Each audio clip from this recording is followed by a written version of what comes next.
There was a study done where researchers showed two groups of people the exact same photo of a man. They told the first group, "This man is a baker. That's his job. He bakes bread for a living." They told the second group, "This man's last name is Baker." Same word, different context. A week later, they came back and tested both groups on what they remembered. The people who learned the job remembered it easily. The people who learned the name, most of them had nothing. And that one finding quietly explains something that millions of people have been blaming themselves for their entire lives. Because if you consistently forget people's names, not occasionally, not when you're tired, but chronically, you've probably been told, or at least made to feel, that it means something about you, that you're careless, that you don't really pay attention, that you're the kind of person who moves through rooms without actually seeing the people in them. That story is wrong, and the science has known it for a while. If this is your kind of content, subscribe and hit the bell. This is what I do here every week. So, let's go back to that study because it's weirder and more interesting than it sounds.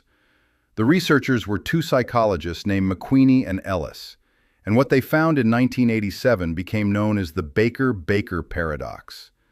The idea is straightforward once you see it. Your brain doesn't store information like a filing cabinet. It stores it like a web. Everything you know is connected to something else. And the stronger those connections are, the easier it is to pull something back up later.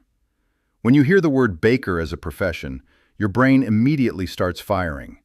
Bread, flour, early mornings, that specific warm smell, a memory of a bakery you walked past once. The word lands inside a whole neighborhood of associations.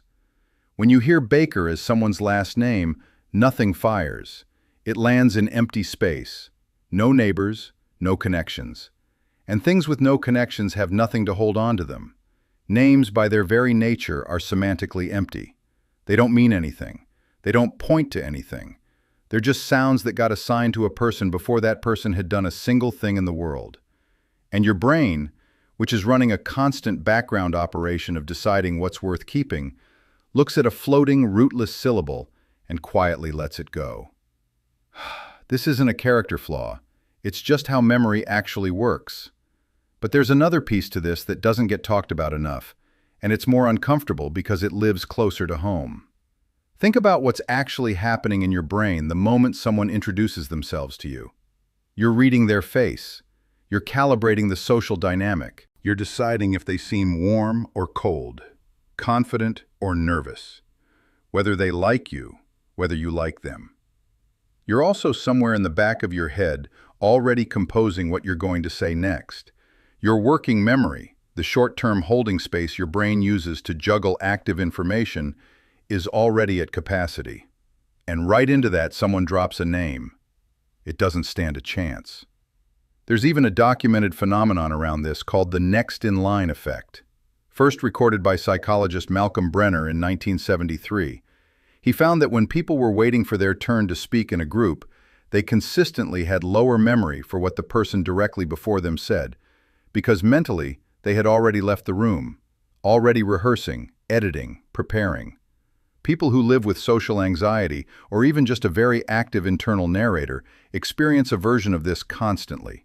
The name gets offered, the internal broadcast drowns it out, and by the time the moment passes, it's already gone. If that's you, here's the distinction that actually matters. You don't have a memory problem. You have a preoccupation problem. Those are not the same thing, and they don't say the same thing about you. It's also worth being honest about what it feels like to be on the receiving end of this. When someone forgets your name, especially more than once, it lands in a specific way.